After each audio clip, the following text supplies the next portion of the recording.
Bonjour à tous, je suis le Père Nathanaël et je fais d'excellentes homélies.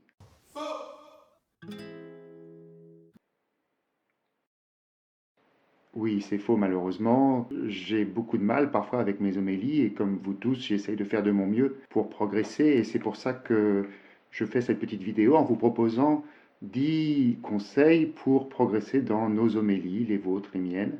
J'ai lu dans Famille chrétienne début décembre un sondage qui avait été fait sur la base du volontariat et qui donne les résultats suivants. 50% des catholiques pratiquants s'ennuient ou n'attendent rien de l'homélie et 79% n'écoutent plus vraiment après 8 minutes seulement d'homélie. C'est évidemment des chiffres qui sont mauvais. On peut les mettre en comparaison avec ce que disait le pape François dans Evangelii Gaudium.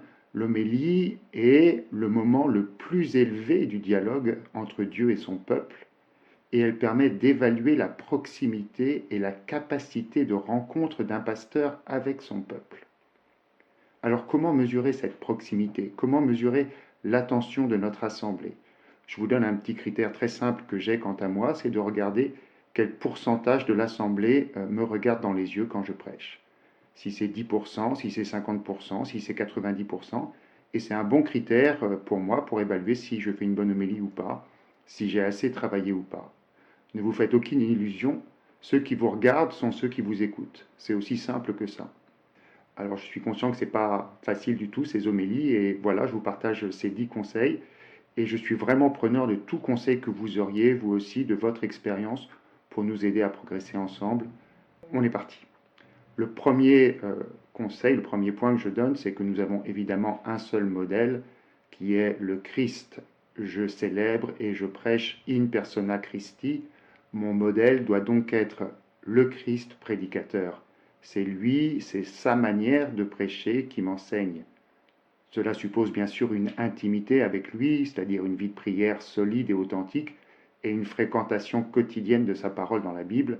Pas la peine d'insister ici, le simple fait que vous regardiez cette vidéo montre que c'est le cas pour vous, alors je n'insiste pas.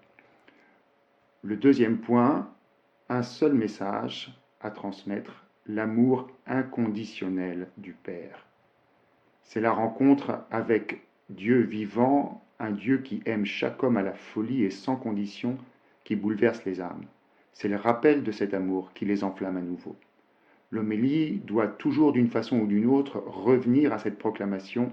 Dieu nous aime d'un amour inconditionnel, d'un amour démesuré. Nos homélies doivent donc puiser dans les lectures proposées de quoi expliciter cet amour qui nous libère et qui nous sauve. Rien ne serait pire qu'une homélie moralisatrice ou culpabilisante. Si parfois il faut dénoncer le mal et le péché, c'est dans l'amour du pécheur, un peu comme un bon médecin qui combat la maladie mais aime le malade. Je vous fais une petite confidence, comme vous j'imagine j'ai parfois des moments de fatigue, des moments de frustration, et puis j'ai aussi mon péché, mon incapacité à aimer comme je le voudrais. Aussi dans ces moments je risque facilement de tomber dans une homélie où j'exprime cette frustration et où je règle un peu mes comptes avec la société, avec la modernité, etc. C'est évidemment perçu comme une homélie culpabilisatrice et personne n'aime ça, surtout pas ceux qui font l'effort de pratiquer leur foi courageusement dans une société moderne qui est bien agnostique souvent. Il faut donc les encourager, les conforter, leur rappeler leur dignité, la fierté de Dieu pour chacun d'eux, quelle que soit leur situation. Posez-vous cette question.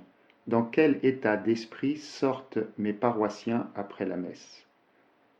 Ils doivent sortir en hommes debout, ressuscités, fiers de leur foi, fiers d'être catholiques, fiers de se savoir les amis fidèles du Christ Jésus, c'est-à-dire fiers de s'être vus rappeler leur dignité d'enfants aimés de Dieu. Voilà l'objectif. Je ne résiste pas à la tentation de vous lire ce texte magnifique d'Éloi Leclerc à la fin de Sagesse d'un pauvre. C'est saint François qui parle et voici ce qu'il dit. As-tu déjà réfléchi à ce que c'est qu'évangéliser les hommes? Évangéliser un homme, vois-tu, c'est lui dire « Toi aussi tu es aimé de Dieu dans le Seigneur Jésus ». Et pas seulement le lui dire, mais le penser réellement. Et pas seulement le penser, mais se comporter avec cet homme de telle manière qu'il sente, qu'il découvre qu'il y a en lui quelque chose de sauvé, quelque chose de plus grand et de plus noble que ce qu'il pensait, et qu'il s'éveille ainsi à une nouvelle conscience de soi. C'est cela lui annoncer la bonne nouvelle. Tu ne peux le faire qu'en lui offrant ton amitié, une amitié réelle, désintéressée, sans condescendance, faite de confiance et d'estime profonde. Troisième conseil, une homélie, c'est 90% de travail et 10% d'Esprit Saint. Prêcher, c'est aussi enseigner. Et enseigner, c'est d'abord préparer son enseignement par une étude priée des textes de la liturgie. Il y a donc une part de travail intellectuel dans toute homélie. À moi d'y mettre le nombre d'heures nécessaires et d'avoir de bonnes sources pour ce travail. Personnellement, j'aime beaucoup le Jésus de Nazareth de Benoît XVI, où quelquefois je puise des idées dans les méditations des saints ou des pères, comme vous j'imagine, ou pourquoi pas d'autres prédicateurs sur Internet. L'homélie dominicale se prépare donc plusieurs jours à l'avance, vous le savez, pour avoir le temps de mûrir dans l'Esprit Saint et le travail. Mais si nous n'apportons pas notre part de travail, de sueur, l'Esprit Saint ne peut pas agir. Le Christ lui-même avait besoin de 5 pains et de 2 poissons pour nourrir les foules entières. Quatrième point, à qui je parle. Aussi important que les connaissances, c'est l'assemblée que j'ai en face de moi.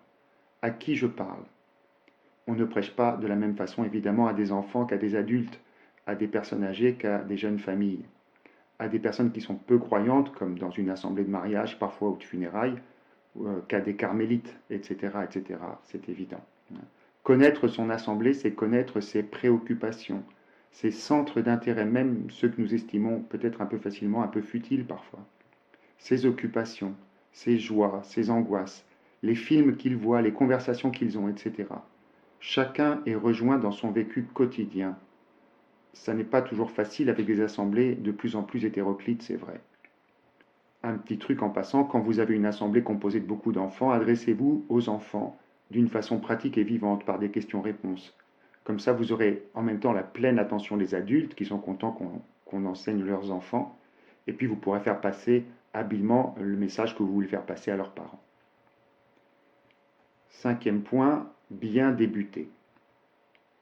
Est-ce que vous connaissez les 3 manières les plus efficaces, d'après les spécialistes, pour débuter un discours en captivant l'attention? Le numéro 3, c'est de poser une grande question métaphysique qui touche tout homme. Par exemple, qu'est-ce que le vrai bonheur? Que se passe-t-il après la mort?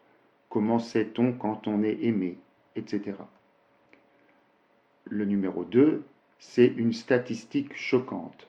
Par exemple, les 8 personnes les plus riches du monde possèdent à elles seules autant que la moitié la plus pauvre de la planète. Ou par exemple, 10 ans, c'est en Europe l'âge moyen où un enfant verra sa première image pornographique. Mais le champion absolu, la meilleure manière de captiver l'attention, c'est de commencer avec une histoire vécue. Par exemple, commencer par « Vous ne devinerez jamais ce qui m'est arrivé mardi dernier » ou alors « Quand j'avais 13 ans », etc. etc. Ça, c'est vraiment la force du témoignage, hein, et c'est ce qui attire vraiment l'attention des gens, évidemment.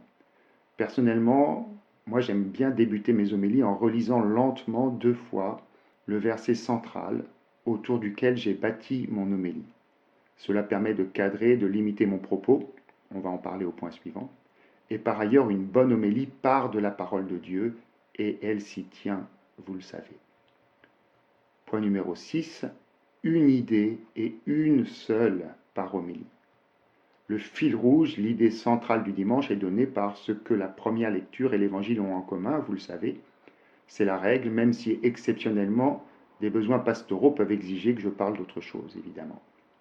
Une fois ce fil rouge identifié, par exemple le pain de vie, le pardon, le Christ comme pasteur, etc., je dois, dans la prière et l'étude, trouver l'idée sur laquelle je vais prêcher. C'est donc un aspect de ce fil rouge que je vais développer.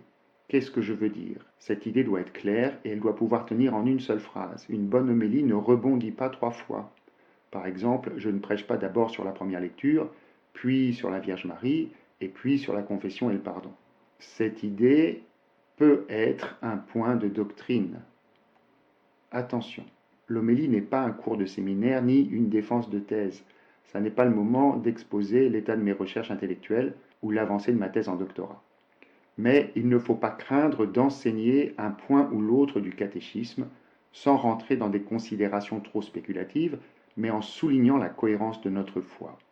Les pratiquants aussi ont besoin d'être rappelés le contenu de leur foi, et c'est normal. Par exemple, le samedi saint, les piliers du mariage, etc. Cette partie intellectuelle peut se fonder sur le catéchisme de l'Église catholique, tout simplement, mais aussi sur l'exégèse ou l'étymologie d'un mot, sur le contexte historique de l'Évangile, etc. Point numéro 7. Une image ou un exemple concret. Un seul mot, actualisé. Une bonne homélie doit laisser une image aux paroissiens.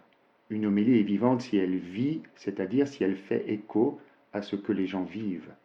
C'est la raison pour laquelle Jésus utilise la vie des gens à qui il s'adresse, des agriculteurs, des pêcheurs, des commerçants, pour faire passer son message.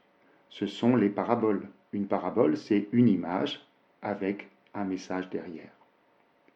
Si je veux mon homélie vivante, j'actualise et je vivifie la parole par la vie des gens à qui je m'adresse. Je trouve un exemple concret qui les rejoigne, des événements d'actualité qui les concernent, une anecdote, une vie de saint, une citation, un témoignage vécu ou rapporté, une petite image personnelle explicative, etc. Point numéro 8. Bien conclure. Terminer par une proposition pratique, une résolution. Une bonne homélie change la vie des gens. À nous de leur proposer une résolution pratique, morale ou spirituelle, pas trop exigeante, à remplir pour la semaine qui vient. Par exemple, si le fil rouge est sur le pardon, qu'ils s'engagent à prier chaque jour de la semaine un Je vous salue Marie pour la personne à qui ils doivent pardonner, ou bien à lui passer un coup de fil durant la semaine. Point numéro 9, la forme. Voici quelques trucs. La forme, cela se travaille. La meilleure façon ici est de s'enregistrer, ou même de se filmer une fois ou deux. C'est toujours un peu humiliant, mais c'est le prix pour réaliser ces petits défauts. Tic de langage, voix mal posée, mauvaise articulation, mauvaise posture ou gestuelle. Je peux m'inspirer d'autres orateurs. Chacun ont leur truc, leur gestuelle, leur rhétorique. Il existe aussi de nombreux livres sur le parler en public. Ne pas avoir peur de copier ou caricaturer un peu tel modèle au début, c'est pas grave. Voici quelques trucs pratiques pour conserver l'attention de votre assemblée et souligner les points importants. La modification du ton et de la vitesse du discours. La répétition lente et mot pour mot d'une phrase importante. La répétition lente et mot pour mot d'une phrase importante. La coupure de l'homélie par un temps de silence de plusieurs secondes. Essayez, vous verrez, rien de mieux pour recapter l'attention. Enfin, un peu d'humour, surtout sur soi-même. Aux États-Unis, il est traditionnel de commencer un discours public par une petite blague. C'est tellement automatique que c'est un peu ridicule parfois, mais bon, l'humour permet parfois de décrisper un peu une assemblée, de créer une communion. On peut dire beaucoup de choses, même un peu dures, avec une dose d'humour et un sourire, surtout si l'on rit d'abord de soi-même. Enfin, le regard. Le mieux est de regarder les personnes du fond. Si je fixe quelqu'un au premier rang, il sera embarrassé évidemment. Ne pas prêcher les yeux fermés ou dans le vide ou baisser. Regardez les personnes à qui vous prêchez, c'est important, sans fixer personne évidemment. Point numéro 10, enfin, les homélies à éviter, les pièges à éviter. L'homélie intellectuelle, où j'expose l'état des recherches de mon doctorat en cours. L'homélie blessante, où j'ai manqué de délicatesse par des propos trop sommaires sur des questions sensibles, par exemple sur le divorce, sur l'avortement, sur la souffrance, sur la sexualité des gens, etc. C'est très fragile une âme, vous le savez comme moi, et c'est la délicatesse, l'humilité, la tendresse, la miséricorde qui touchent les cœurs et les vies. Et c'est la rigidité, au contraire, la maladresse, le jugement qui vide les églises.